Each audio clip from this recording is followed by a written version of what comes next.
Ladies and gentlemen, welcome back to my interactive Space Engineers series where you tell me what to build and I build it. Now, since starting the series I've had many viewer requests to put the ships up on the Steam Workshop, and I've been reluctant to do this until now because they've always needed a few changes here and there before they were satisfactory. This week I've finally got round to making the changes, and before I do put them up on the workshop I'm going to give you a quick overview of the ones that I've made and show you around the new features. The changes I've made to the Trident warp transporter include adding a beacon on the main body to improve its visibility at a range of 50,000 meters, as well as in the passenger cabin replacing the vents with glass windows. Now this is to improve visibility for the passengers so they get a better view during the ride, as sometimes the journeys can be quite long. Finally, the most substantial change I've made is added additional gravity generators in the warp nacelles. Now what these do is they give us a reverse warp effect, allowing us to decelerate the ship very quickly. The main problem with it last time was it took an incredibly long time to slow down owing to those very small front-facing thrusters. However, with this new addition it can slow down as fast as it accelerates, maybe even faster when the inertial dampeners are switched on, and this is very important when you're travelling at speeds of up to 1,000 to 3,000 meters a second. Based on viewer feedback, I've made a few changes to the Armoured Gunship from last week as well. For starters, I've added an additional control panel here for if the ship's main cockpit gets destroyed, as many people quite rightly noted it's rather vulnerable to rocket attacks, even when the armour is in place. So in the event that that does happen, the ship can be controlled from here.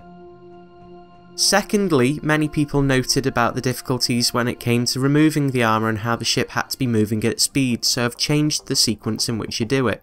The ship can now remove its armour by simply disabling one side independent of the other and manoeuvring out of it. That way, it can be done without having to accelerate. Finally, a thing I noticed was it was incredibly difficult to reattach the armour, so as an alternative, I've placed a projector block in the core of the ship that when switched on will project the armour as it was, so it can be quickly welded back into place by, say, a welding ship. Any armour that's been shed at this point can then be ground down and recycled. The Stella Cadens ships have had very minor cosmetic changes made to them.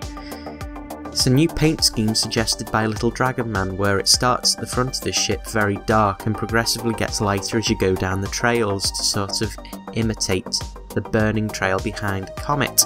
The blue ship shows this quite well, and it's the same with the Assault. However, the biggest change to the colour scheme comes on the Bomber, as it's gone from a very artificial plastic colour to this bronze gold texture, which looks a lot better in my opinion.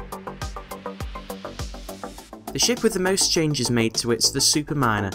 For starters, the arms are now held in place by landing gear running down the main body, as a major problem with the original version was the arms tended to flail around in flight and either damage themselves or damage the hull of the ship. This problem's been solved now. Another addition to the ship is a gravity funnel which draws any stray rocks that are broken from the asteroid during mining into collectors mounted at the front. I noticed many rocks would drift off into space with the original version, and this seems to be a good solution. The fields change over time as well to prevent any rocks building up on the main body. That's why you'll occasionally see all the rocks come crashing down and then being pulled back up towards the ship.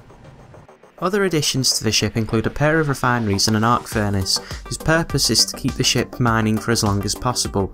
The refineries will process any uranium and then send it to the reactors so the ship can run for long periods of time, while the arc furnace processes any iron ore into steel, which is useful for patching the ship up from any damage that's caused by colliding rocks owing to the addition of the gravity funnel.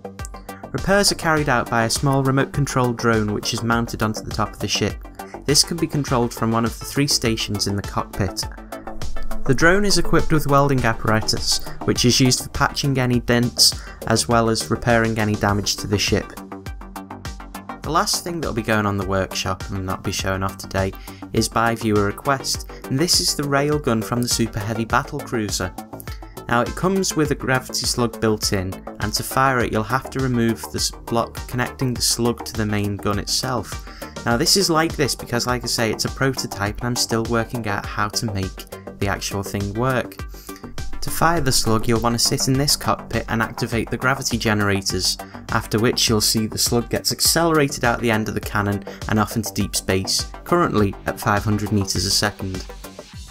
If you like what you saw, be sure to check out the description box where there'll be links to the workshop pages so you can download the ships and give them a try yourself.